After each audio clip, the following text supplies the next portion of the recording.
மாலை வாடும் கை தீண்டினால்தான் கல்யாணி பாடும். எழுதாத புது இலக்கியம் உயிர் காதலில் விளையும்.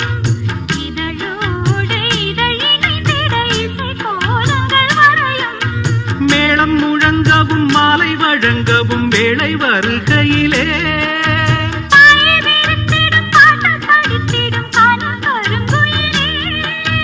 ஆசை குளத்தினில் நீந்தி குளிக்கையில் ஆனந்த பூஜை தொடங்குமோ.